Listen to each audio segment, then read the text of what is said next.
first of all, I would love to welcome everybody to this third week here of Tuesday Night Talks. It's been amazing so far and continue to be very impressed with the turnout, not only of you student athletes and families and coaches that are here, but we've had some amazing coaches throughout this 2 weeks and now entering our third week, and really, really excited to welcome from the great state of Vermont on the East Coast, Coach Jeff Brown from Middlebury. Coach, welcome.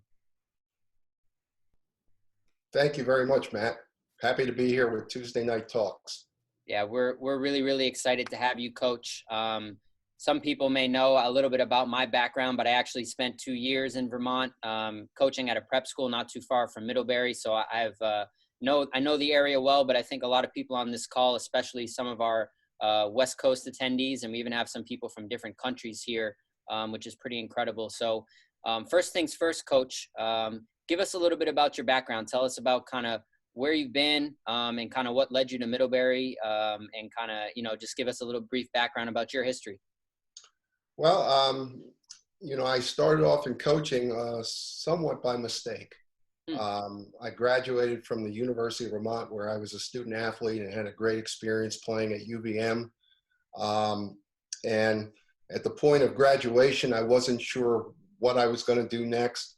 And I was really trying to explore some opportunities to continue to play at some level somewhere.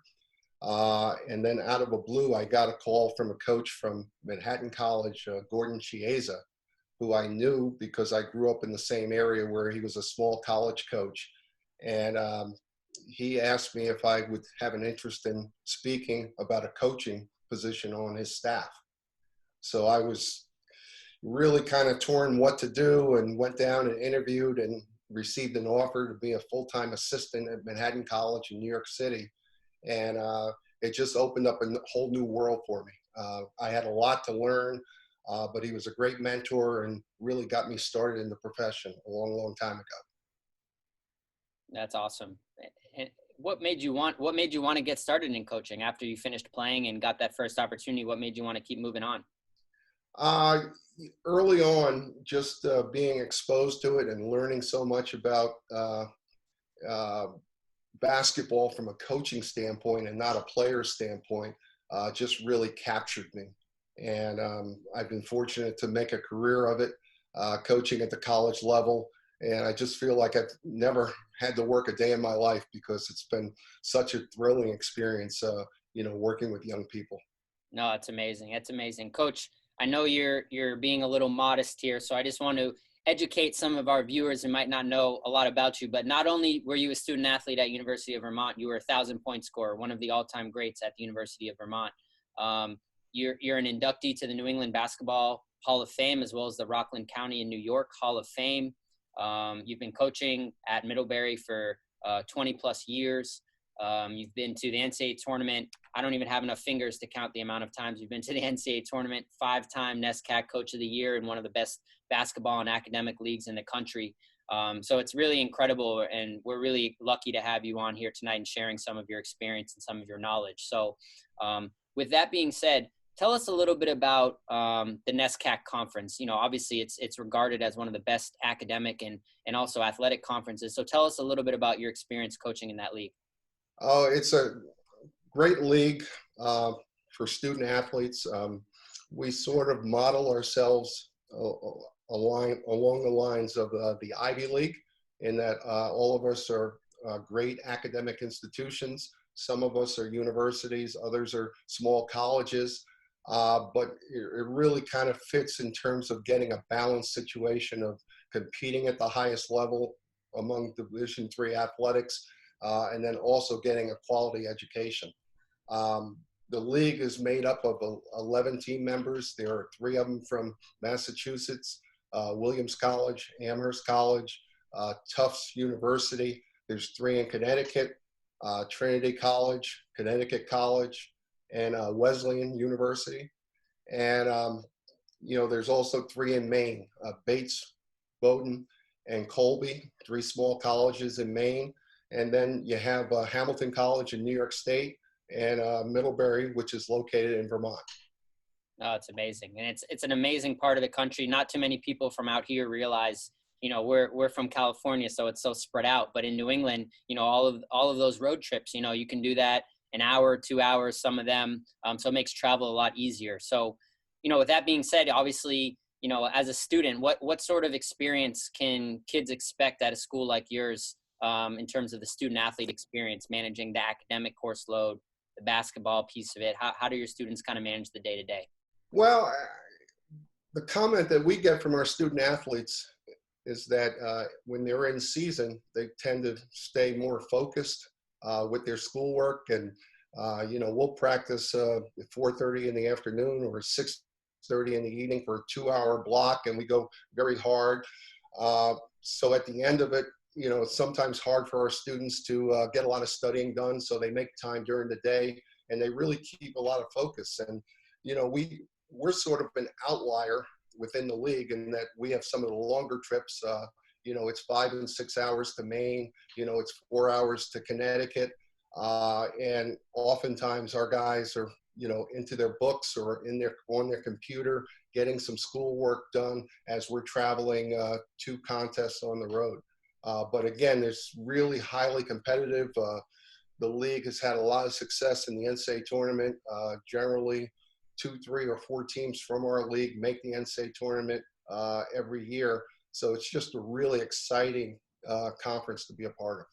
Yeah, no, it's awesome. And like you said, I think you alluded to it, very similar, a lot of the same guys that are looking at playing in the Ivy League or the Patriot League, or, some of these scholarship level programs are taking opportunities in your league to play at a really high level.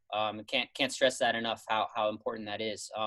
So with that being said, Coach, just touching on the basketball piece, I'd love to show a quick video, some highlights from this past season. So I'm going to show those right now, share my screen. Hopefully this works. This is my first time doing it, but we'll get this going. If you guys want to see more of this, we just included the link in our chat box, so you guys can check it out on YouTube. But I'm going to share my screen right now, and hopefully this works. Let's see. Can you guys see that? Looks good. All right, cool. I'm going to just let this run for a little bit, and then we'll talk a little bit about what we see here, Coach. And if you need to pause anything at any time, Coach, just let me know.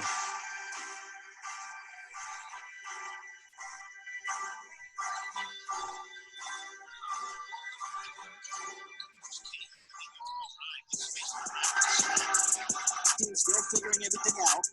Remember last year, they were led by those fantastic seniors. And Sobel slicing through the lane. That's 3-point game. No good. Long rebound. Corniker has it quickly to Farrell. Panthers 3-on-1. Jack back to Corniker with a left hand. Lays it in. A bit of a go. Farrell with the rebound. Middlebury pushes it. Back down low to Eastman. Up and under. Another.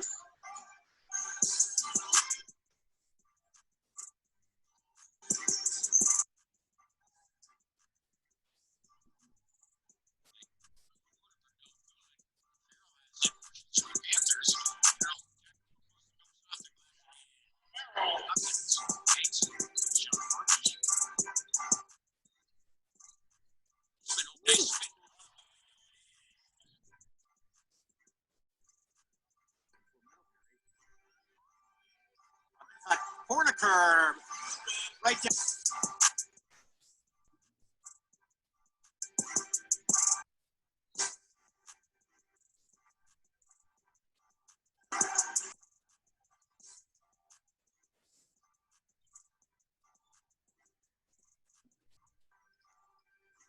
Defensive effort here for the Panthers. And the steal by Farrell on cue. Jack to the basket, will lay it in.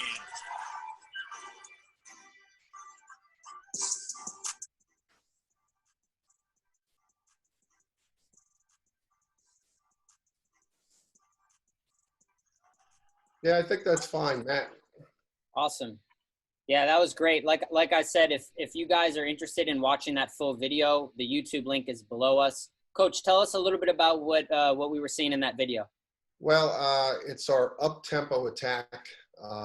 We've made a constant effort to be a fast break style team, and really try to get our bigs to rim run, our guards getting out on the wing, because it's my belief, Matt, that it's much easier to play offense, 3-on-2, 3-on-3, as opposed to 5-on-5 in the half court. It's something that we drill daily in our practice sessions of getting up and down the floor and playing with high energy on the offensive end. And our team has done an amazing job of playing that style. It's part of our culture within our program. And it's a way that I love to coach because, if we played a slow down attack, then maybe the top 6 players, on the roster are going to be gamers, and the other guys are going to be practice bodies and so forth. And the way we play, we have to go too deep because our guys get winded because it's constant action. In the NESCAC, we play back-to-back on weekends where we play Friday evening at 7 o'clock, and then we play another opponent at 3 o'clock the next afternoon. Sometimes there's heavy legs going into that second afternoon game on short rest. And, we have to use guys in our program. So, I just feel fortunate that we have a group that's really bought into the culture of being a transition team and really being in attack mode and being very unselfish, looking to move the ball. And we have a phrase, one more on the offensive end, where we communicate to our teammates if you're in a position for a better look, and our guys have just been very unselfish to play that style. Yeah, that's clear to see from the video, and yeah, that looked like a lot of fun, that's for sure. And playing together, playing with a lot of energy, playing fast pace. I'm sure that excites a lot of people here on this call. So with that being said, would love to toss it over to Scott Martin, ask you a few more questions, kind of a little bit about what it takes to be a player at your school. Yeah, Coach, thank you so much for being here tonight. I really enjoyed watching your film on YouTube today and doing my research. I don't have a background in Vermont like Coach Elkin does, so I had to do a little bit of background on the whole league and the environment. But I noticed your up-tempo style. Talk to me about how recruiting goes to recruit to that style and how many players usually take on your teams and how that compares in your league. Yeah, our roster size, Scott, is generally about 15. And, throughout a long season with some of the injuries and illnesses and so forth, having less than 15 could be a little bit problematic in terms of having enough bodies at different positions and so forth. But, our guys really get accustomed to, playing the style. A couple rules that we have within our league and the NESCAC. The first one that impacts basketball is we're not able to start till November 1st. So what we have to do is place a lot of trust in our captains and our leadership people. So our guys are playing pickup September and the whole month of October. They're lifting weights with teammates and with the strength trainer and working on their bodies. But there's a clear message that this is how we do it at Middlebury. We're up tempo. And, team scores on us, we're going to race the ball back down the floor, make good decisions in transition, but try to capitalize. I often tell our team members, and I don't like getting scored on, but for me, it's a great feeling when the team goes down and scores and they have that moment of celebration. And now we're racing the ball down and we hit our big with a dunk, or we hit a wide open 3 and we just silence them and take the air out of the blue. And that's our makeup. That's our style. I don't think it's changing. And we look for, players in the recruiting that can contribute in that type of style. Is your style unique to your league? Are you the only school that plays that style, or is it something you see across the different schools? Well, yeah, some other schools have adopted the same style. I think in some ways we've been doing it longer because we've been playing, this style and looking to average in the 80s the last decade or so. But there are some other, talented teams that like to push the ball too. And sometimes it's interesting when you get two teams playing at that pace and you get above triple figures on the scoreboard on both ends. But it really is fun. It's entertaining for our fan base. And our guys have really, they know what to expect and they know how to prepare for it. I'm sure they love it too. What is the recruitment timeline for you? When do you get out there to start recruiting? Obviously, this is a unique year When are his admissions deadlines? What are the academic standards? The little things like that that players are going to be wondering. Yeah, usually the timeline is there's a lot of evaluation spring and summer. Obviously, this is a totally unique year. Um, at, at every NESCAC school, there's an early decision period, and most schools within our league are pretty successful in attracting some prospects. For us, early decision one deadline is November 1st. Early decision two deadline is December 15th, and then regular decision is the end of December. So we don't really have any leeway with, staying in contact with people and encouraging them to apply in the spring. That's not really feasible, in our situation at Middlebury. Oh, 100%. And you kind of touched on this being a unique situation this year with recruiting. What advice do you have for the 2021 class on how they can get on your radar and outreach to coaches and just in recruiting in general during this kind of unique time? We have certainly seen more of an uptick with the extreme situation of the pandemic.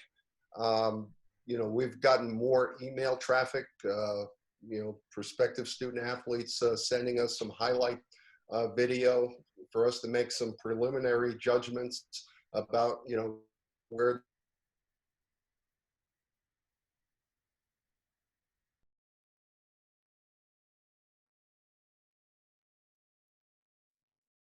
one and early decision two. This might be a much different year just because everything is pushed back, and it's really hard to generate the great excitement for a place without seeing it. And I don't anticipate, in the next month or so that things are going to open up. So I'm hoping by maybe August or September, we will allow visitors to come to our campus and at least start the process at that point. Is there anything in those emails that I know I'm sure you're getting a ton of them, but is there anything that you recommend players include in those to stand out from the vast amount you get?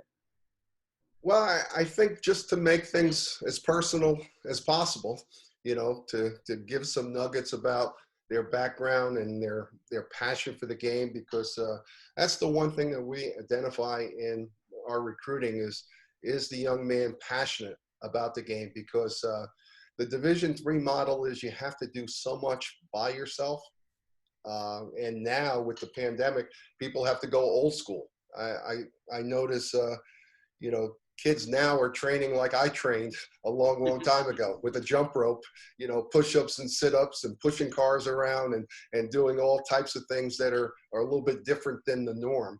But you just have to stay ready for when things do open up and having a chance to show for people at that point. Does anything off the court stand out? Do you look at academics, stuff in the community, anything on that type of resume that doesn't have to do with basketball that comes into the play when you're evaluating recruits?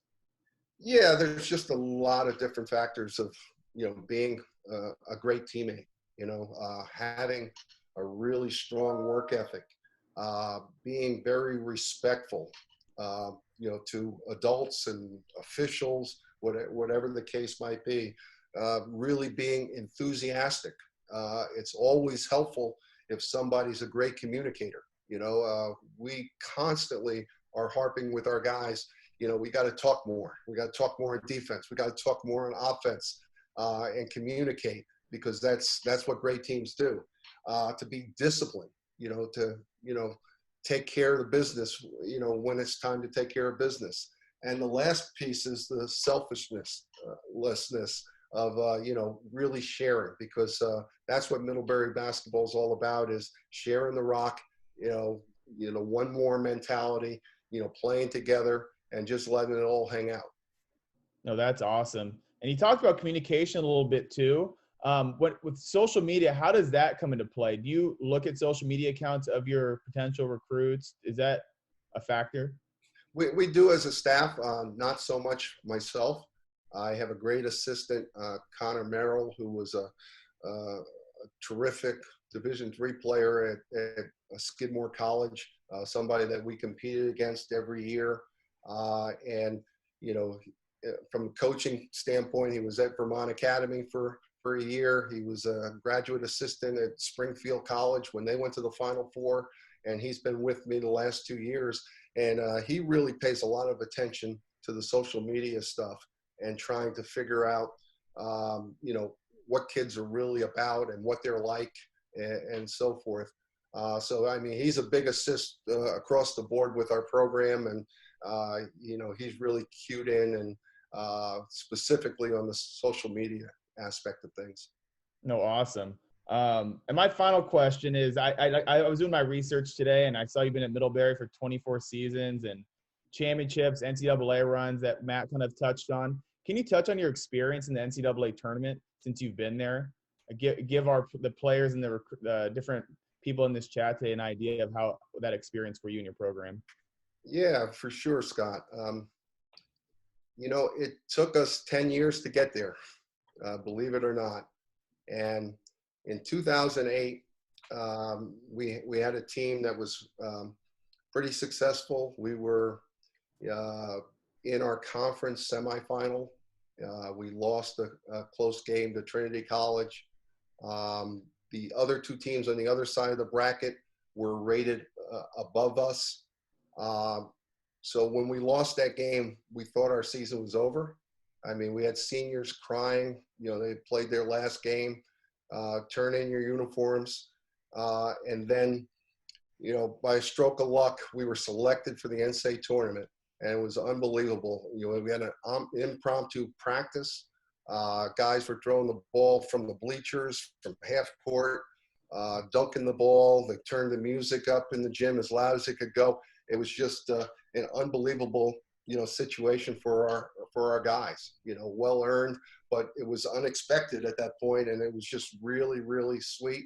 We had a great week of practice. We went over to Rochester, played them, and they had a nationally ranked team, and every shot was short, and we ended up losing by a dozen points or whatever, but it was just a great, great experience. And, we've been able to build on that. The following year, we set our sights on, being the first Middlebury College team to win the conference regular season, because then you earn the right to host throughout the tournament.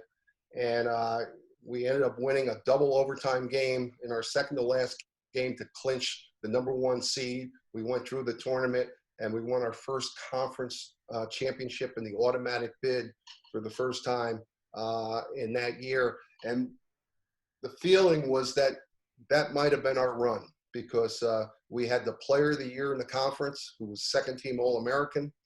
We had two other senior starters who were our second and third leading scorers that year.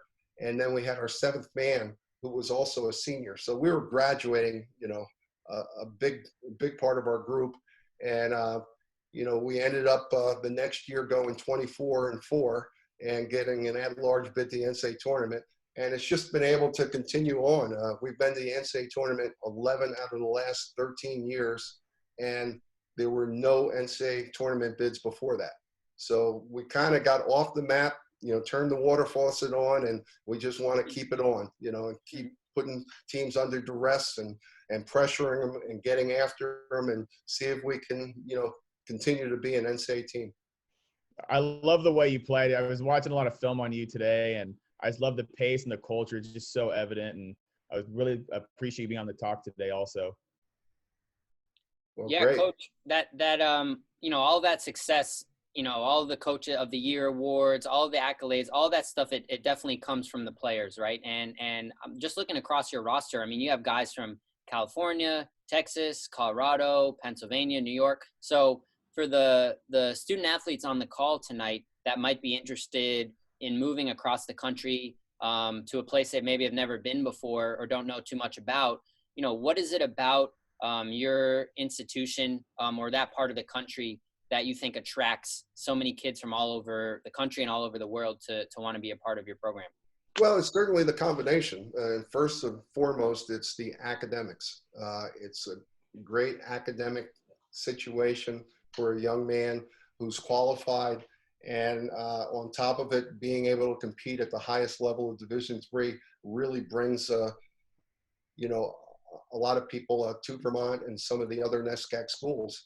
But again, I feel it's just such a balanced situation of, having great academics that can open up some doors for you in the future. We have great job placement. We have great alumni network. We have a lot of alums who have been very, very successful in different areas. So there's really a lot to sell because it's such a beautiful place. California happens to be the state that we attract the most students from. Wow. 10% of our campus population is international. So it is a pretty diverse place, and it's unique, Matt, in that, you spend 4 years in Vermont being educated, but we don't have the jobs to hold the graduates from Middlebury College in the state. So they go out west, they go, back to their home areas, they go to the major cities for their first professional opportunities. Yeah, and real quick, if you could just touch on that, I think for Division III players, obviously the level of basketball and their experience while a student athlete is at such a great level, but it's a lot of also about that alumni network that you touched on, or those job opportunities. So just talk briefly, Coach, before we wrap up here, talk about, like life after being a Division III student athlete, and not just any D3 student athlete, but someone in the NESCAC in a league like yours with academics and basketball. Yeah, a lot of them do some really great things. We had an alum from our program in 2014 named Nate, who this spring is finishing up both a law degree and an MBA from USC. Wow. He was a California kid who went back after graduating from Middlebury and, very, very accomplished. Another graduate of ours, Adisa Majors from New York City, graduated in 2017. And, right before his senior year, he interned. We have a great intern system at Middlebury. A lot of the companies come and recruit on our campus, but he had an internship at Goldman Sachs for June and July, his junior year. And then when he got to school in the fall, he got an offer that was, 6 figures and a $30,000 signing bonus working for Goldman Sachs. So, there's a lot of opportunities. Probably my favorite alum, our basketball alum, is named Jake. He graduated in 2016. When he finished school, he ended up coaching at Muhlenberg College, Division III in Pennsylvania. The next year, he went to Columbia and enrolled into their sports management program, worked with the men's basketball team, and graduated in 1 year. And this past year, he was a full-time assistant at Howard University, Division I in DC. And then our last alum that I'd like to speak of is named Kobe. And he was a 2005 graduate of Middlebury College. Presently, he's the general manager of the Cleveland Cavaliers. He was a 4-year team member for us, and I have never been impressed with a guy that I've coached more than Kobe in terms of, the way he can maneuver and communicate with people and command respect. But, again, somebody that, is at the highest level in the game of basketball, right now. So our alums do great things. And again, the connections that they make are just really, really special. Yeah, no, that's an incredible thing. And I think you touched on it, like Kobe Allman got somebody like that. I mean, a lot of us wonder what happens when the ball stops bouncing. Well, for him, the ball stopped bouncing for him, but it's bouncing for his team. And now he's working at the highest level. So it's really incredible. And a lot of that comes from, I'm sure, the relationships and the experience that he had with you guys over there. So that's just incredible, Coach. And like I said, I mean, I know Scotty feels the same way about this, but I really encourage all the people on this call to really explore their options in different parts of the country. And in, the NESCAC is one of the best basketball leagues in the country for academics and basketball. And you've obviously created an incredible culture of success, both in the classroom and on the basketball court. You've been doing it for a while, and I know you're going to be doing it for a while still to come. But I can't thank you enough, Coach Brown, for being on with us tonight. Is there anything else that we forgot to touch on that you want to address really quick before we sign off here?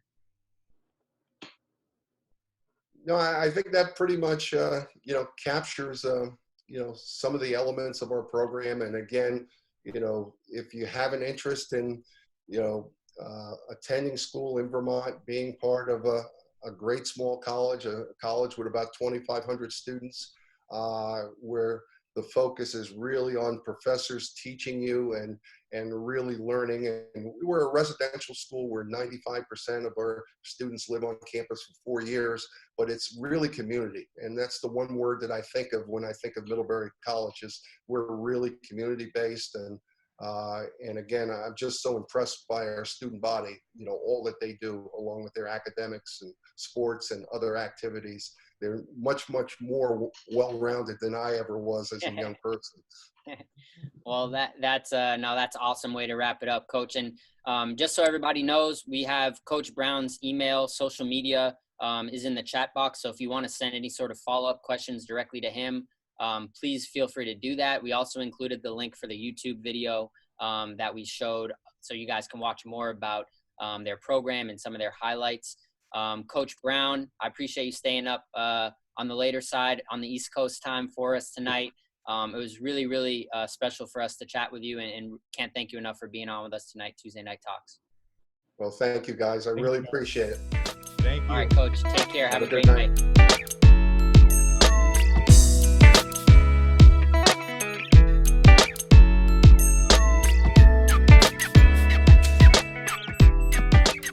Coach. I love the haircut.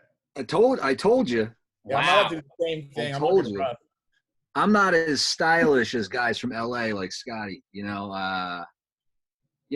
we're in a pandemic, guys. It was getting wild. It was getting cumbersome. I just shaved it. I was like, it's done.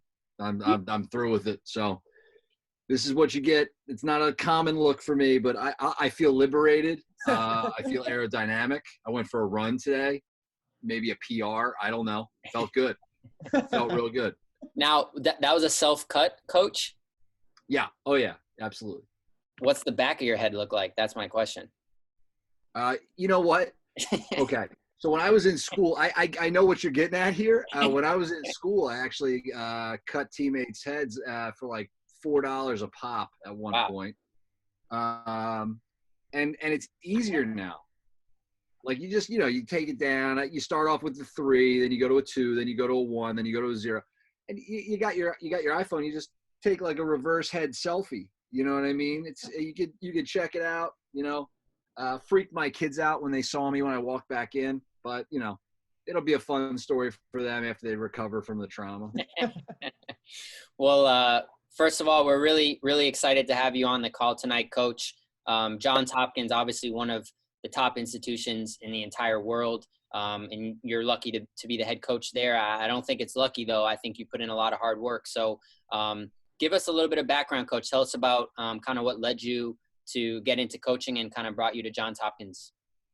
Well, I definitely am. I definitely am lucky to be here. I mean, like, there's tons of people who put in a ton of hard work, and it's one of those things where there's more than a handful of there's so many people who are qualified to be the coach at Johns Hopkins. I was lucky enough to be selected after an interview process to be here. So I really am fortunate, and I keep that in mind all the time. It's an unbelievable place to work. It's a great city to live in. I grew up about an hour and 15 minutes north of here in Pennsylvania. Went to school about an hour and a half away in the same league. And, I got out of college, and I started as a kind of an intern, at Hamilton College up in New York State. I worked for the legendary Tom Murphy, who won 600 games at Hamilton. He's now special assistant at Northeastern for Billy Cohen, who they do an unbelievable job at Northeastern. I know you guys, they've had a lot of Cali kids. Gratis I know Northeastern with Coach Murphy. He's the best. But he disowned you. He doesn't talk to you anymore. No, Murph's the best. And my first year at Hamilton, it was an unbelievable way to break into college coaching. I coached football in the fall as a defensive assistant. And then I was the head JV basketball coach for the last JV team ever at Hamilton, which if you're the JV coach at Hamilton, you're driving 14-passenger van around like, I don't know, 24-inch snowstorms, so that was harrowing and awesome. And then I was also a assistant basketball coach for the varsity. And it was just an amazing year to learn from a legend, coach really good players, and get my hands involved in a lot of different things there. Coaching and recruiting for two different sports, which was a really informative way to do things. Just to see how a football program runs, I think is really interesting. Sure. And then, from there, did stints at St. Lawrence University and Williams College. And from Williams, I was able to interview and be selected as the head coach at Stevens Institute of Technology. And that was my first stint as a Division III head coach at Stevens. Did that for 2 years, had some good success, loved it. But I was very young and I wanted to learn more. So I went to Lafayette College, where I got to learn from Coach O'Hanlon, who's a savant, just an absolute genius.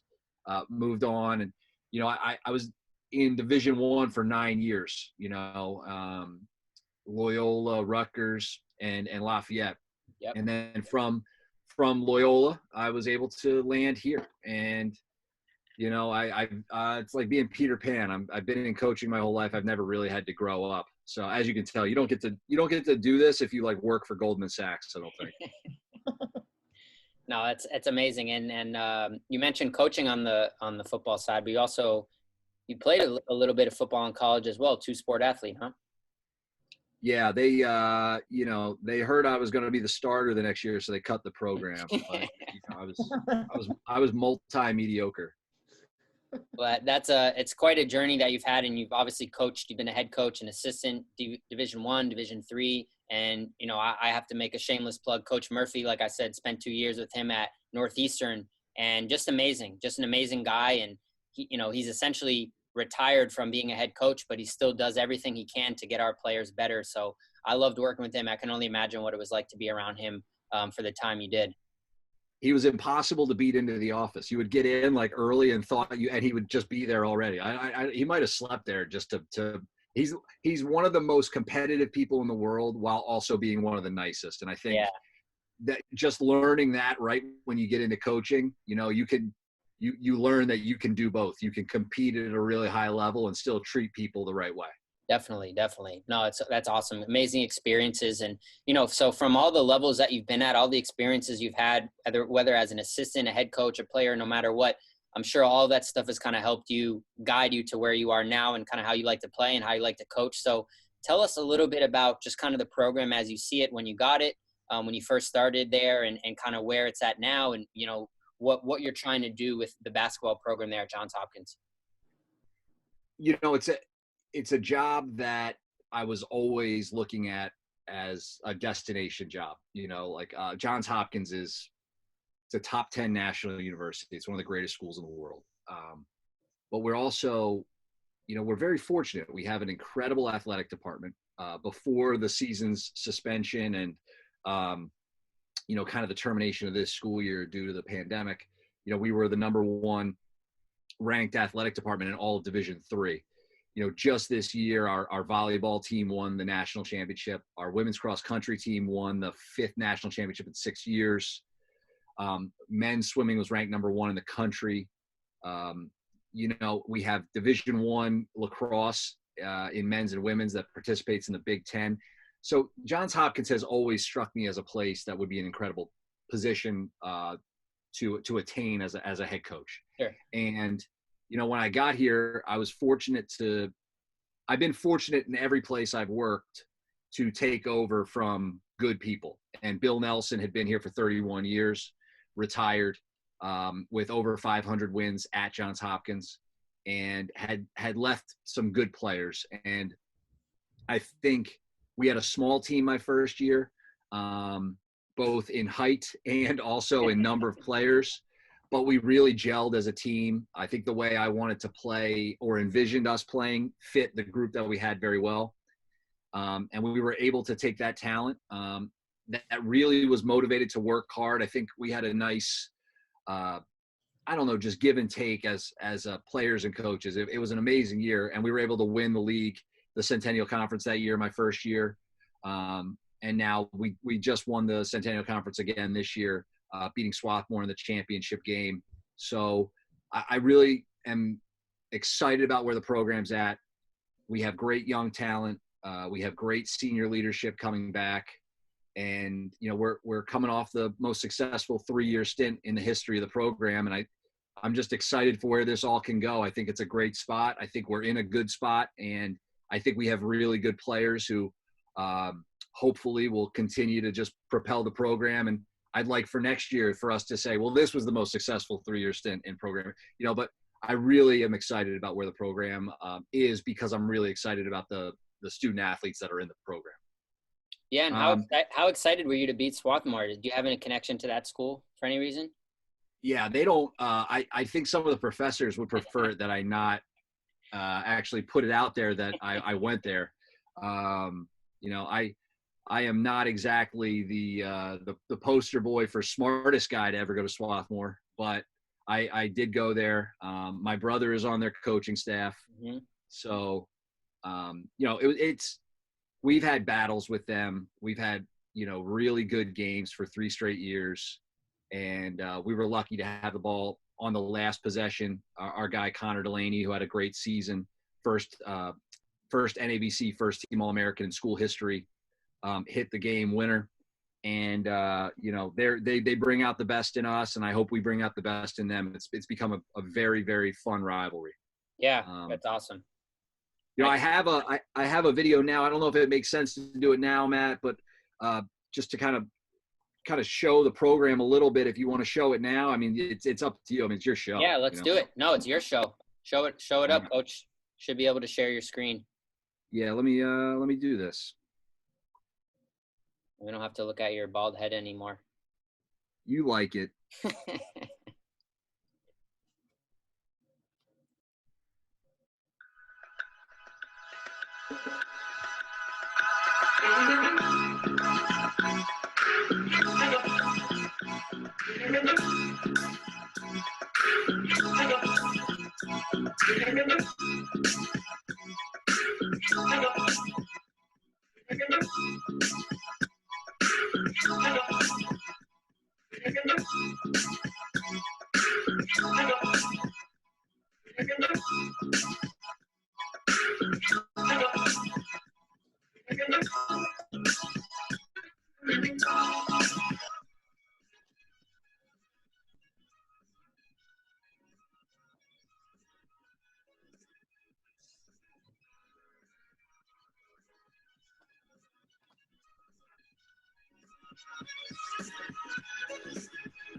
Delaney with 30 points.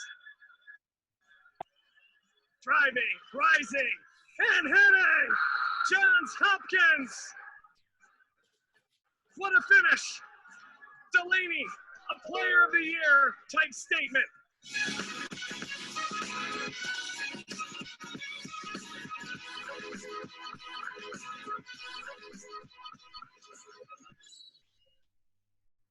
Wow, that was awesome.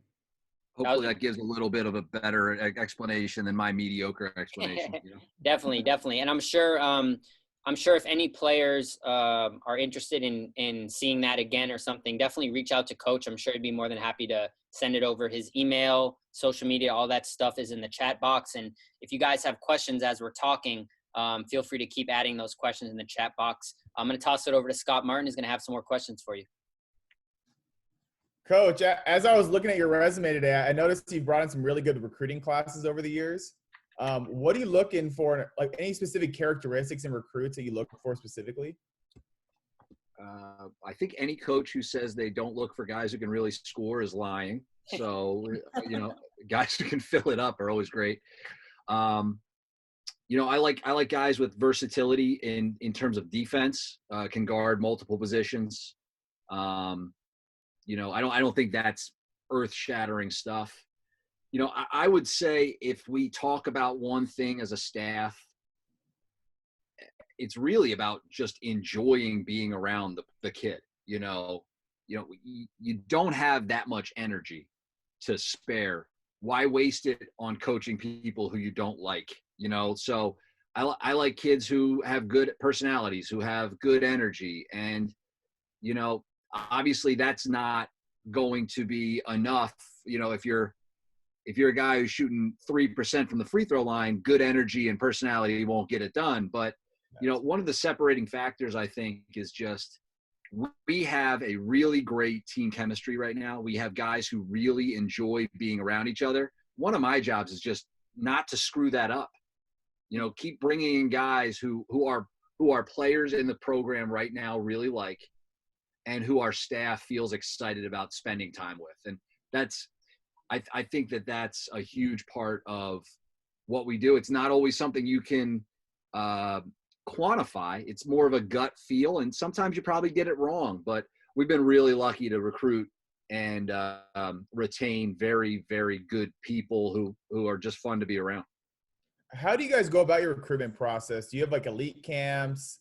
What is the timeline with decisions, with academics, and all that kind of stuff? We try to hit as many of the hot spots as we can. We're going to go to elite camps throughout the country when we can, whether it be through West Coast Elite or a Ivy League institution, something like that. We have our own elite camp. Generally, we have one in the spring and maybe a 2-day event in the fall. This year, we're in a different realm right now. So we're all just trying to see what the next shoe to drop is, what the information we get will be, when we can all go out and be close to a new normal and start evaluating in person.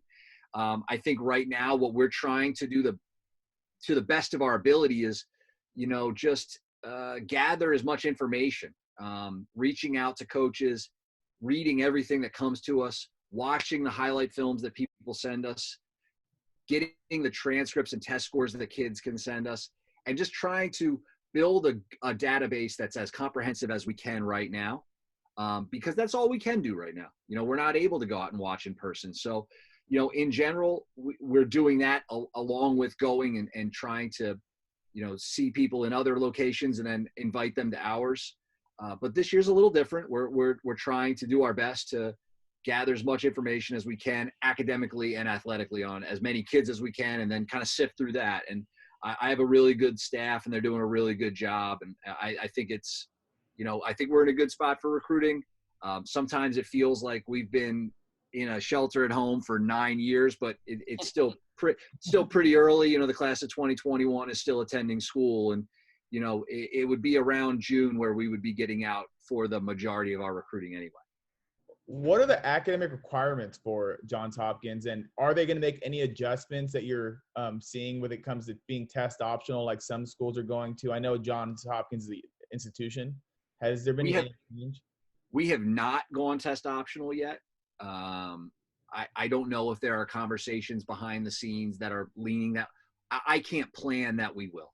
That's essentially, we have not gone test optional.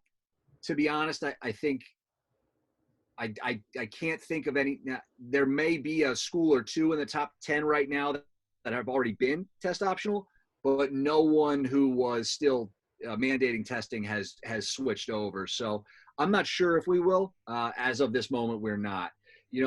I would say that Johns Hopkins is probably one of the 2 or 3 hardest academics schools to get into in all of Division III right now. It's a really rigorous admissions process in terms of just we can get the best and the brightest. Sometimes that frustrates me. I wish they needed me a little bit more for applications, but you can go on College Board and see that 25th to 75th percentile of what our applicants and admitted students looks like. And honestly, our basketball team strongly resembles that. I mean, we have a group of kids who look very, very similarly on paper to the regular admitted student at Johns Hopkins, and we're proud of that. We have kids who are All-Americans who, I mean, if you saw some of their grades and scores, you would blink 5 times. It's pretty impressive. When you talked about the emails, you prefer full game or highlight film? Highlights are great. I think both are nice. I think any coach wants as much context as possible. A highlight film is a great way to get your foot in the door. It's a great way as an attention grabber. Get my attention, get my assistant's attention, get coaches at other schools' attention with a nice highlight film. And then from that, we'll be able to hopefully get full games, whether it's on Huddle or anything like that as well. Early in the year, I mean, you're certainly trying to evaluate lots of kids. So highlights are great early on because, it's a quicker way to evaluate a kid. And then you can get deeper and deeper into the nuances of a student athlete as you look at full games as you move on. And since you've been at the college level as an athlete and a coach, what advice would you have to potential college athletes from your experiences? That's a great question, actually. I think, don't wait necessarily for the school that you like to find you. I think being proactive and sending an email, sending a film, that sort of thing is worthwhile. I'm sure, especially with the list of schools that you guys have coming on this Tuesday Night Talks tonight, the majority of our listeners and viewers tonight have, a target list of schools that they would love to attend, whether it was with basketball or without. Well, reach out to them, send them your stuff. But then don't ignore the other schools, who reach out to you as well. I wanted to go to Penn and play basketball. Fran Dunphy didn't want me to go to Penn to play basketball. So, that's the deal. You got to have, just like if you were applying, you have to have schools that you think are your dream, schools that you think are very realistic, schools that you think maybe a fallback, schools that are a reach, things like that, But the other thing too is this is a very strange time in our history. Sure. Reach out to coaches. If you don't hear back after a little while, send a reminder, but understand that, for me, like, for instance, like I want to try and get back to everybody I can. Every now and then first grade math class and virtual class time gets in the way. So don't get upset if a coach doesn't reach right back out to you. You never know what's going on. It could just be bedtime and your 3-year-old won't go to bed. That happened. But after a little while, if you're not hearing back from the coaches that you would really love to, send a nice reminder and say, "Hey, coach, just want to check back in. Hope you get a chance to watch my highlights," something like that, But be proactive. This is a good time because we can't go out. You got to take the bull by the horns a little bit on this one. Yeah, Coach, I wanted to follow up on that. So we just had Coach Brown from Middlebury, and, we talked about how a lot of the guys are kind of on the fringe from being like an Ivy Patriot type kid to play in the NESCAC. And you obviously coached at that level in the Patriot League. And so my question for you is, you guys play a pretty impressive style of basketball. You've obviously had a lot of success. For you at Johns Hopkins, what do you think is the biggest differentiator between a kid that is a scholarship level player or a kid that, would have a really great career at Johns Hopkins? And how do you recruit those types of kids to let them know, this is a great place for you to play at Division III? Sometimes it's just beauty being in the eye of the beholder, especially for guards, probably, what makes a great guard sometimes is very specific to whoever's, evaluating that guard. I think, maybe it's an inch or two. Maybe it's what a coach perceives as, is he a step slow, or is he a half step slow, or is he really sometimes it's real. Recruiting is a very inexact science. So I think people do slip through the cracks, but in general, having been at Division I, I mean, the players at Division I are generally just on the whole, they're a little bit bigger, a little bit, taller. Height essentially in the front court, gets gobbled up quicker by the Division I schools. I think sometimes what happens as well, you may get an opportunity to play more at Johns Hopkins early on than at a Division I school. And given the opportunity to play more, will you develop faster than someone who went to that Division I school? That's playing time is a great equalizer. If you get playing time early in your career, maybe somebody else got recruited over you. That's fine. But maybe you're better than them as a junior. I have plenty of colleagues and peers from when I was playing who got European contracts that Division I guys couldn't get because they became incredible players at the Division III level because they played so much and through their mistakes on very good teams. Listen, I'm not here to tell some kid, hey, throw away your D1 dream and come to Johns Hopkins. That's not what I'm here to. I will say, if you're an academic kid, don't shortchange yourself on the academic side for level.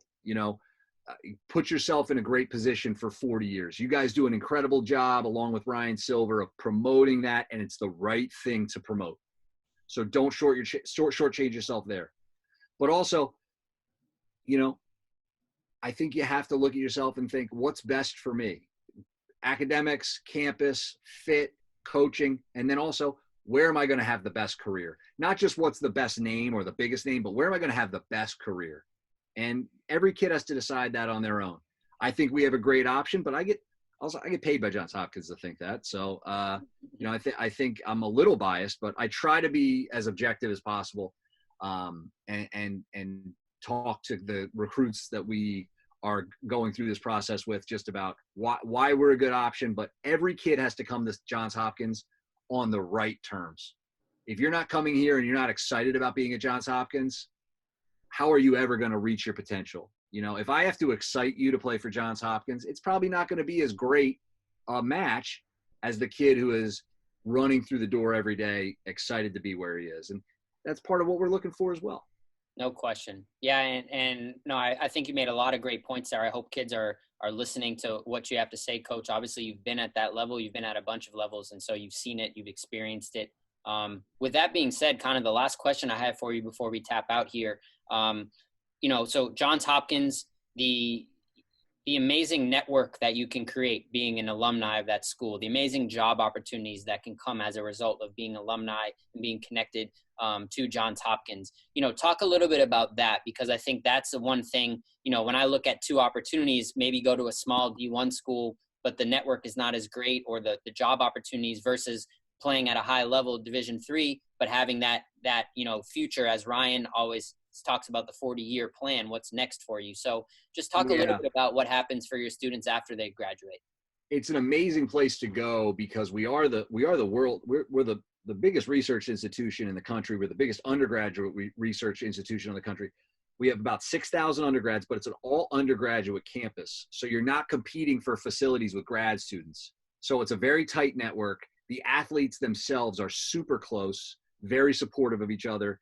And I think we have maybe the best small college resources for placing yourself to do well after college. We have great resources for strength and conditioning, nutrition, yoga, all that kind of stuff. But we have an entire life design office in the athletic department, which is essentially career services on steroids just for student athletes. Wow. And, when you look at what the alums at Johns Hopkins are doing, it's really impressive. It's a bigger school for Division III, so your alumni network is bigger. We're the biggest employer in the state of Maryland. We have 7 different campuses. But if you just look at, where the basketball alums are, we've had 7 postgraduate scholars. Greg Rohrig was the team doctor for the Knicks. Jay Gangemi is a cardiovascular surgeon for pediatrics at University of Virginia. We're obviously really well known in the medical world. Sure. But, you know, the other night on Friday, Wes Unseld Jr. from the Denver Nuggets did a Zoom call with our team. He's a Hopkins alum and the associate head coach for the Denver Nuggets. My first captains at Hopkins, one of them is a senior analyst at maybe the best consulting firm in the nation, McKinsey, and the other is a graduate assistant basketball coach at VCU. We have guys who played professionally this year in Ireland who worked for incredible startups in New York City. We have an alum who works for the World Health Organization. You know, it's anything you would want to study, you can study at Johns Hopkins. I think it's really nice that our medical school is #1 in the nation, and we're known very much for pre-health and pre-med, but you can get a great degree in anything here. And our alumni network really, it displays that. And when we have our alumni day and there are 50 Johns Hopkins basketball alums back, and I get to hear what these guys are doing, whether it's in biogenetics or investment banking, every year it's so impressive. And it's like you said earlier, I'm really lucky to be the head coach at Johns Hopkins because I also get to experience that. And I get to see what our players go on to do when they leave. No, that was an awesome way to wrap it up. It's almost like you had that planned out from when we first started this conversation to bringing it all together. That was incredible. I have a teleprompter right here. It's really helpful. Thanks for sending those questions earlier. You know, it was really good. I typed it out. Well, like I say, guys, we have Coach's email is on there. I'm sure he would love to send you more information, answer any questions, you know, and just he's a great guy. Obviously, I've been lucky enough to get a chance to have to know you for a while, Josh. And, you know, I hope that these players that are here on the call get a chance. Obviously, we could be on here talking for hours, I would imagine. And it's just, and you're in an amazing place, great school, great basketball program. And we're really, really lucky to have you on tonight. So I appreciate your time tonight, Coach. Definitely anything we can do to help you. And hopefully we get a chance to see you at some of our events here soon. Yeah, I hope to see you guys soon. You guys do an unbelievable job. I'm excited to recruit players out of your organization every year. You just keep getting better and better. Thank you for doing this for everyone. And it's always great to see you too. You guys are awesome and you do a wonderful job. Appreciate you, Coach. Have a good night. We'll talk soon. Thanks, guys.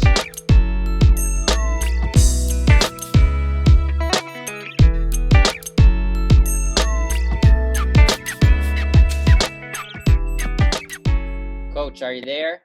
Look at that. I am. How are you guys? Oh, Thanks wow. for having me, Matt, Scott. Look at that background. That's our nice new gym we got 3 years ago. This guy Roberts, if everybody looks him up, if they like econ, he donated $75 million, and we have Roberts Pavilion the last 3 years, which is just a fantastic facility for the student athletes. You can see there's glass everywhere. You can kind of see everybody working out. You can know upstairs if there's a 3-on-3 game. And downstairs in the arena, there's 6 rollout hoops, which the guys like, and the team rooms are very spacious and nice. So it's kind of a nice place, and we thank Mr. Roberts for that. Wow! Shout out, Mr. Roberts for the new facility. Love it. Yeah, he didn't even graduate from CMC. He went to grad school 1 year, and I've heard him in a speech, and he just said, "These are the future leaders of the country, and this is where my money is going to be going." He really liked our place, and we have a 5th-year program in finance that is called the Roberts Program through him as well. So That's awesome. That's amazing. That's awesome. Well, we're really excited to have you here, our third and final speaker here on Tuesday Night Talks. Coach, first of all, thank you for being here, and we would love to hear a little bit about kind of your story. Tell us a little bit, just briefly, about, you know, where you're from and kind of what led you to CMS. So I went to a real small school in Petaluma, St. Vincent's. It's only got 350 students. So guys that go to small schools, you can do this. I played all 3 sports. I had the same coach for all 3 sports, and he taught me quite a bit about building a team, Gary Galloway, football, basketball, baseball. I then got recruited by UC Davis, played for an older coach, Bob Hamilton. He actually played in the original Pac-8 for Oregon. He's probably in his 60s. Tremendous coach my freshman year. I didn't play very much at the beginning, I worked my way up. I started the last 6 games. I got a little big for my britches. I went back to a junior college. I played for Tom Mitchell at Santa Rosa Junior College, which is really big, kind of dominant basketball JC up in Northern California. Tom worked for the Golden State Warriors in sports psychology. Started laying in dark rooms and practicing free throws with Tom Mitchell, and he was fantastic at that, all that motivation stuff. And then I got recruited by Cal Poly Pomona. So I had a good year at Santa Rosa. We won some games, thank goodness, for a couple guys on my team. And I got a scholarship down to Cal Poly Pomona in Southern California, and I played for Dave Bullwinkle. And coach is with the Sixers now. He was with Dayton. He was the head coach at St. Mary's College, and he's the most organized guy I've ever seen in my life. I mean, every minute is allotted for the practice, and the guys get to see it before the practice, and I do the same things. And his drills were fantastic, and learned a tremendous amount from Coach Bullwinkle. Wasn't sure what I was going to get into. I was a history major. My grandmother actually convinced me to be a kinesiology, red ball, blue ball, PE major, because she said, you love sports. And I switched my junior year to that, and I actually got hired by the staff at Cal Poly Pomona. So now you got Coach Scalmanini, 23 years old, coaching the guys that I just hung out with for 2 years. So that was very eye-opening, and I learned a lot. I spent 2 years there, and Coach got a job at Dayton after the first year. Kevin Patterson took over, and he decided to leave. And I got married, went on my honeymoon. Wasn't sure what I was going to do. I knew I wanted to be a coach, but I had a message from David Wells at Claremont-McKenna College on he wanted to interview me. So I went in and met Coach, and never met anybody like him. You guys know John Wooden. I'm trying to give you a comparison. Coach Wells taught me the motion offense. He competed against Popovich for 9 years. You guys could look up the record. It's unbelievable how well Coach did. He never yells at the players. I had some coaches that would yell if you don't try and maybe use a couple cuss words, but not Coach. He would talk and taught me a tremendous amount about giving the boys some responsibilities and having the players part of what happens during the practice, having their voice. And I've kind of grown with that and fell in love with this Claremont-McKenna place. And unfortunately, Coach got ill like my 3rd year. And I took over as the intern and became the head coach, and have been the head coach there for 23 years. And I wouldn't have the chance if it wasn't for Coach David Wells. And he wrote, I think, a 70-page thesis on a free throw shot, if you can imagine that. But really taught me about off-ball screening and movement and cuts and kind of the old Indiana motion style. I might have adapted a few little things that are different, but it's good stuff. I think you have to teach every day, and it really fits the mentality of the Claremont-McKenna athlete coming in, who's usually really smart and Awesome. can understand why we do things. So we changed sides of the ball a little bit through Coach, and I've been at Claremont ever since and have really loved it. Love the guys on the team. That's amazing. Yeah, we're going to keep diving in a little more to the basketball, but before we get there, just tell us a little bit about, so, you've mentioned Claremont, but obviously, the school, CMS, just tell us kind of a little bit on the academic side. How does it work for those people that might be unfamiliar with kind of the schools and how they kind of come together for athletics and separate for academics? Yeah, it's a little different. It's a consortium of 5 schools, 5 colleges. They're all in the same spot. You walk across the street and you're at a different college. It's not like you're traveling very far. You're allowed to take classes at any of the 5, and all of them are fantastic institutes. Pomona and Pitzer have their own athletic department, and then we're CMS, Claremont. Harvey Mudd is the M, and then S is an all-women's school, which is Scripps. So part of what we bring to the table is the opportunities to take, I think I looked it up, 2,200 different courses, Wow. which would be a lot different than most of the Division IIIs. You can change your major after 2 years, and some of the other campuses can, help you with the different courses they take. But Claremont-McKenna is, I call it the job maker. I mean, what we're known for is, I think it's like 2% are looking for jobs when they graduate only. I don't know if I've had a mom or dad not hug me at graduation and say thank you very much. I mean, they really get some great opportunities. They're numerous. You know, their internships are sophomore, junior years. I have a young man that's a computer science major, and he's getting paid $20,000 at Amazon in Washington this summer. Warner Brothers has one of my juniors. Nike has my other junior. So the whole internship thing at Claremont-McKenna is very prevalent.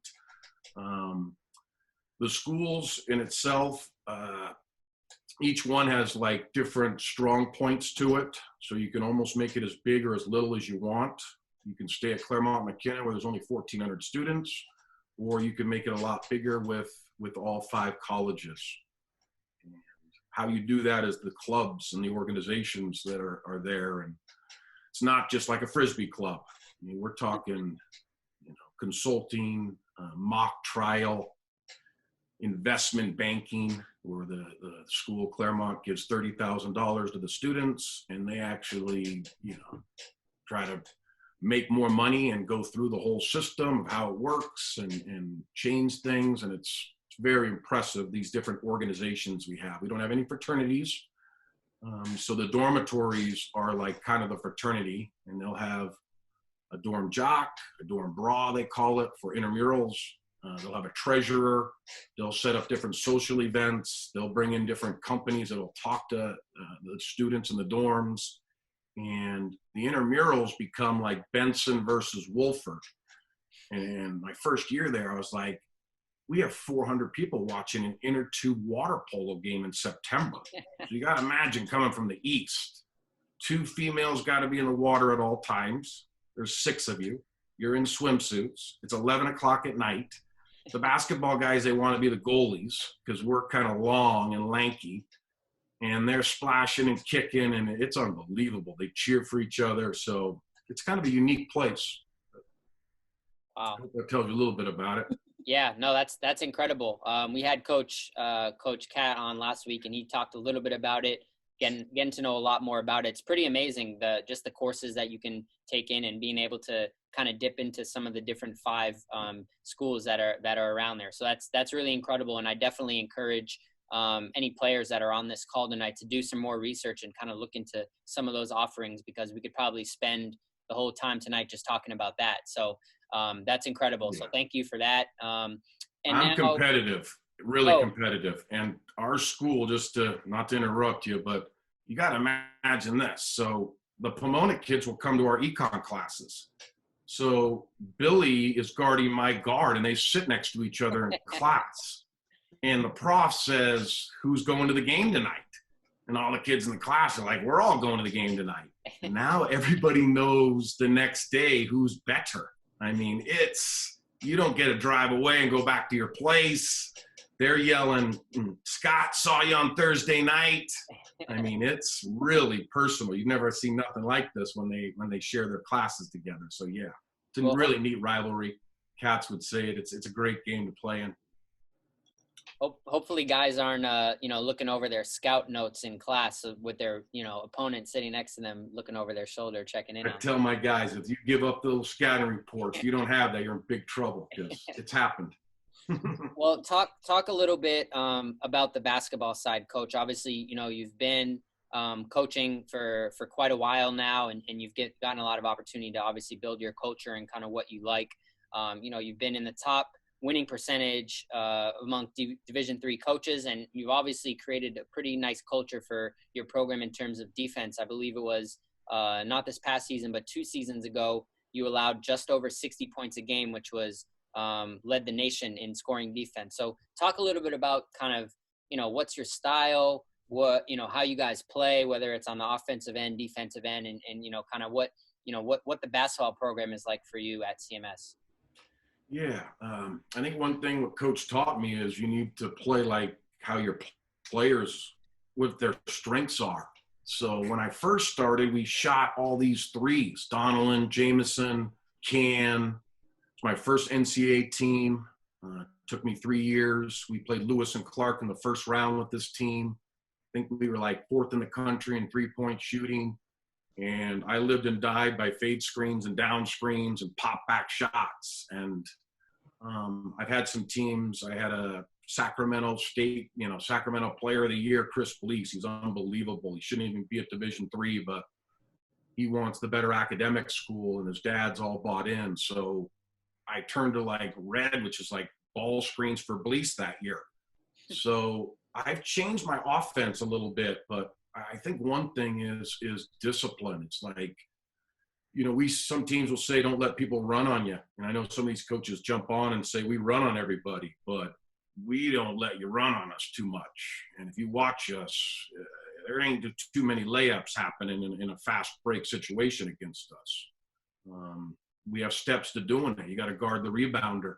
You got to force him to pivot away from where he wants to throw. Nobody does that. They guard the rebound, they just run back, but you guard the ball for a sec. Make the point guard force the guy the wrong direction. And then you got to show up for each other, the 2s and 3s. They don't just guard their guy, but they need to meet him prior to half court. And we make it tough on you to score. I think if anybody asks you, they'll say, I don't do too many zones. I don't do too many gimmicks. It's a little vanilla-y because we switch. I call it blood in the water with doubling at the post. We sense there's blood in the water like a shark. We leave our men and come double team. Sometimes we got to do that if the guy's too big. He's too big for our guy down there. We need help. So we go blood in the water on the post player. We get a guy with ball screens. Scott Martin is so good on the ball screens. He keeps getting by everyone. So we go blood in the water on the wing. And that allows the weak side guy to come help a little bit. But I use their brains. We can switch things during timeouts. Our out-of-bounds plays, I ain't giving you any of our secrets, but I can change them through the game that it confuses the assistant coaches. They'll try to call out the plays. And it's unbelievable. I have to tell the guys, no words over 7 letters for Scalmanini. Come on.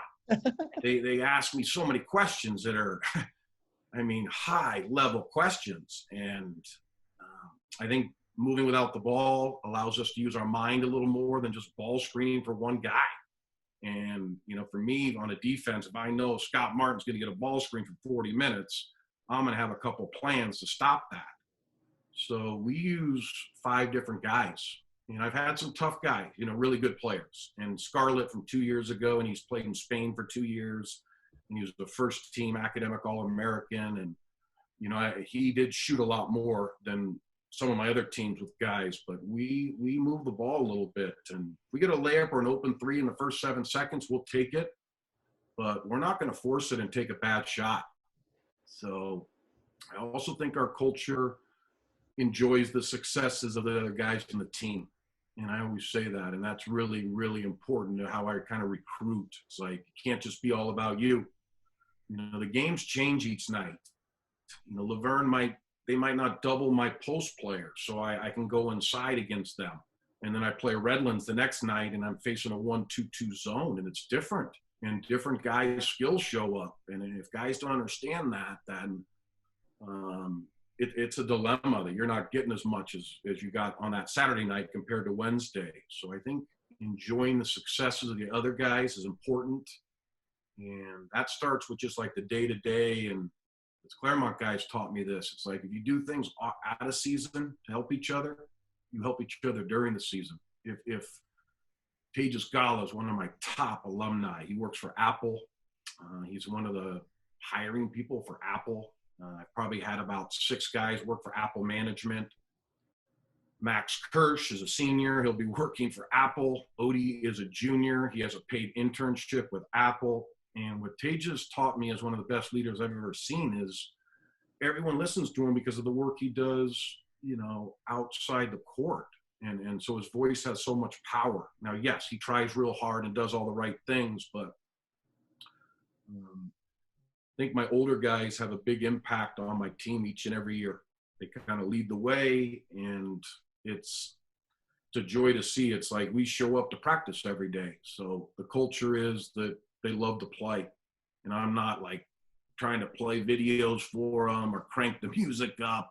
I mean, they close out every time, and they get after it one-on-ones. And I saw Purdy at Purdue. Gene Cady talked when I was younger, and he uses competition in every drill. And I listened to that. And when I first got there with Coach, he had these fantastic drills, and I'd always try to make these competitions with them. And he'd say, I want you to make this competition with my 6-on-4 drill or my 5-on-3. And for Claremont, and I bet you a lot of these kids that are listening right now, they're competitive. And you don't need to bully these kids to get them to try hard. You just got to lay out some good competition. And it makes for a really nice team each and every day. And I think the reason that we've been so consistently, we're not the best team every year, but we've won it about 11 of my 23 years. And I think it's 9 other times we were second. So this year as a third place team is a disaster, if you can believe that, even though we played good basketball and won 19 games and we're 19-7, beat Chicago on a last second shot. Had a really good team, but we have some high expectations at our place. So I love it. The kids want to win. They want to be really good, and they show up each and every day with a good plan. I guess this thing, like my friends weren't as future minded.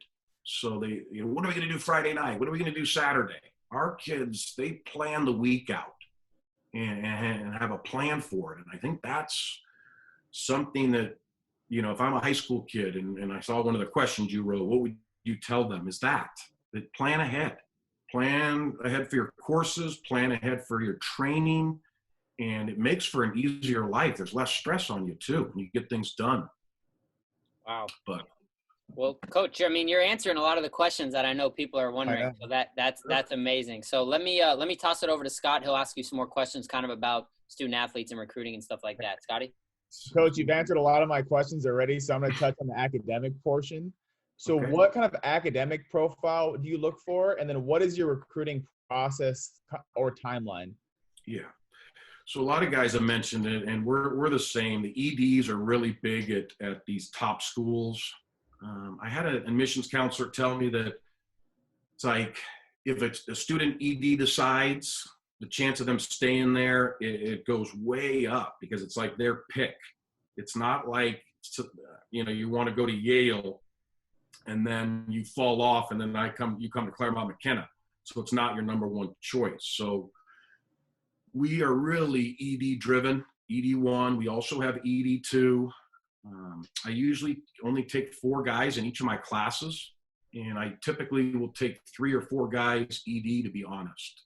So occasionally I'll get into that regular decision phase, but we usually have students that are in the top 10 percentile of their class. We're looking at, our median is like a 1460, but they give a barometer of like 680 to 750 reading, and it's similar for math, 680 to 750 in math. But I've been listening to a few of the things, and I think this could help some of your schedule. No one's bringing this up, but it's like the demanding classes for my place is a lot different than Cal Poly Pomona, where they can just take me as a 3.0 student and it doesn't matter, but taking calculus or AP courses. So if you're choosing between those, and I don't want you to ruin your GPA, but if you can do it, you want to take the harder schedule, because these admissions people are saying, is this kid future-minded? In my senior year, if I don't even take a math and then I want to try to apply to Claremont-McKenna, it doesn't look very good. So I think the schedule taken has not been brought up as much. You need high scores. You'd love 700s on the math and verbal. A 32, 33 ACT. I have a couple guys a little bit lower, but not much. We don't drop down too much. That prof who sees the basketball player may see the best kid in his class, not the poorest student in the class. So 40% of our student body at Claremont-McKenna are also athletes. So, at some of the other schools, you're going to have not too many athletes. And the 40%, you're going to have all 19 sports represented. And I really think it just helps with, you got to, go to bed early because the swimmer is going to be up early. So if you're in a suite, you respect that person. And, with the athletes being there, there's a lot of discipline with that. There's a lot of people doing 2 different things, which I think makes for, we've been ranked, I think, 4 years in a row as one of the happiest students on earth, or whatever they say about our place. And that's part of it. It's like the day-to-day, they're around people they like. And then I think the main thing is this: they see the successes of all the kids, and if they work hard, they're going to get this. They could almost cookie cut certain majors. And we're really well known. I think you guys want to know, like, everyone knows us for economics and government, but we're 98% into med school, 98% into law school. I don't think computer science. I mean, president just got signed for computer science. He's also going to go to Stanford grad school for computer science. So we're pretty good across the board. And I'll tell you just a quick story. Architecture. So coach is like, I want you to recruit. I know you're going to be a good recruiter. And I said, so what can I recruit? He said, architecture. So Mike Jolly calls me. Mike Jolly was the all-time sack leader at UCLA, and his son is Brian Jolly, and he's in Idaho, and he's 6'8", and he is really good player, you guys. And of course, guess what his major is? Architecture. So I call Cal Poly Pomona, and they have an architecture grad school. And I mentioned, hey, this is Ken Scalmanini. I coached there and played. Can you tell me how many people get into the architecture school at Cal Poly? Ken, not too many people get in. Only 30% of the Cal Poly undergraduates even get in here. I said, well, how many at the colleges? Oh, my. Wow. Geez. It's 9 for 9. And I know coach is looking down on me, and he'd like that I did that research, but we're even good in architecture. I mean, it's really amazing as like on their sophomore, junior year, you're there, they can switch your classes and kind of do what you want to do. You do an internship your sophomore year, you find out you want to do a little more like accounting or consulting, and now you get more engulfed with those courses, and they change for you personally. It's pretty phenomenal. I know you recruit for, your class are tend to be 3 to 4 guys. Do you recruit by position or just best available? Certain times I got to go, like, if I don't have a 5-man, I might really need a 5. But typically I like best player. So I remember 2 years in a row, and we actually won it both years. I didn't really have a point guard. Like, every guard I had was kind of like a 2-man combo. And what I've learned is you can have 2 guys bring it up, and whichever is the weaker defender, you can throw back to, or you can have your 4-man take it out of bounds, a la Blease, and toss it back to him, and now he gets a forward's feet. So I go for best fits, best player. And that first thing, best fit, it took me a while to learn. Like, some guys I loved, and I'm like trying to talk them into the place, and it's harder for them. They're not really ready for Claremont-McKenna and the work it takes to accomplish what they need to there. So they struggle a little bit. They do okay. They both graduated and did well, but the good fits are the ones that really take off for me. And they're better as sophomores, and then better as juniors, and better as seniors. And it creates a really neat team atmosphere. So I'm very excited about one of your recruits who's coming in next season. So I plan on being at a lot of games next year. So very, very exciting. I'm going to pass it back to Matt. Nice seeing you, Coach. Yes. Well, I'm excited to have McCullough. I probably should say his name. I love Max. Very exciting. Yeah. I mean, first of all, Coach, we're so happy to have you on to be kind of our last speaker tonight. Again, like all the things that you've mentioned, I got to say, we threw your information, your email below in the chat. So if players do have more questions that they want to ask, again, I encourage you to reach out to Coach. He's great with responding, and I know it's a busy time for all of us. But it's great to have you on here. I mean, it's great to see the new facilities that you have. It's great to hear about, the school, the basketball program. And, I think before we sign off here for the evening, is there any advice that you would give for the student athletes that are in here, maybe unsure about, what recruitment is going to look like? Just the whole process has taken maybe a turn for a lot of them. Is there any quick advice that you can give for kids in this time that are on this chat that might be interested in applying or, coming to attend Claremont? Yeah.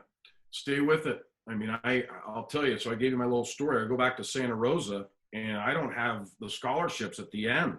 And, my mom and dad are like, what decision did you just make here? You just left UC Davis, and I'm not kidding. Within 2 weeks at the end of the year, I got like 4 really good schools that gave me scholarship offers. And I was a hard worker and I didn't let things bother me. And I think that paid off a little bit. I mean, even the coach would be able to say that to people. So one thing, you want to be resilient. I mean, it might not be being handed to you right now, but you want to get after it.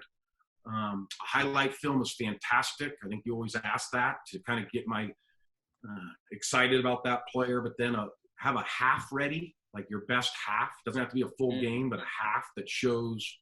And the reason for that is resilience. I think in the highlights, I don't get to see mistakes. And I listened to Tommy Lasorda, and he picked 3 rookies of the year in a row. I don't know if you ever read that in baseball, but it's pretty unbelievable. He had the 3, yep. And he looked at all of them. And what he said is, I went and saw them when they struck out twice, not when they homered twice, and then how they handled that.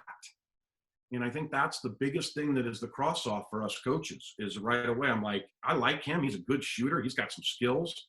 But boy, I mean, he's crying in his soup after he misses a shot. He don't get back on D. And I mean, it's that resilience that you have a complete effect on. You can control that. So have a good email ready. Don't make it long. Hit your points on why you love to play and why you like Claremont-McKenna or Hopkins, wherever you're writing to. And then to hand us a video right now and your scores and transcripts, it's essential. I mean, it's the next phase that I'm going to do. So if you're a prospect, you'd want to have that ready to give out. Give your transcripts out, give your scores out, and have a video, your highlights, as well as like a half. And I think good things, it's not like these spots are going to be gone. So these, us coaches are going to take players this year. So maybe it's moved back a little bit. The timing's not going to be so much early. Like I mentioned a lot will be ED. I can see this year maybe I have a regular decision kid, but September 19th, I know you guys got to go. I have an elite camp if we're able to do it. And then hopefully I can bring in some of these guys I've been talking to and see on the 19th on the campus. That'd be fantastic. Yeah, that would be great. I definitely encourage people to check that out. And I know Coach has done an incredible job recruiting at our West Coast Elite basketball camps. And I know Scotty it feels the same way as I do. We're hoping that we can all get back in the gyms soon enough. And whenever that time comes, I know if we look on the sideline, we'll see you or someone on your staff there. You've done an incredible job here locally, but also nationally. I know we have a lot of players on this call that are from different parts of the country. Some people are staying up really late on the East Coast for us. And I appreciate everybody that was on and appreciate you, Coach, for staying up with us tonight and chatting. And I really, I hope all the players have gotten a lot of great information from you tonight, and can't thank you enough for joining us. You guys do a great job. I love recruiting your guys. We'll be doing it, every year. So, and tell these guys to reach out to me and ask me a question if they want to talk. Will do. Okay. All right. Appreciate you, Coach. Have a good night. Stay safe. We'll talk soon. Take care.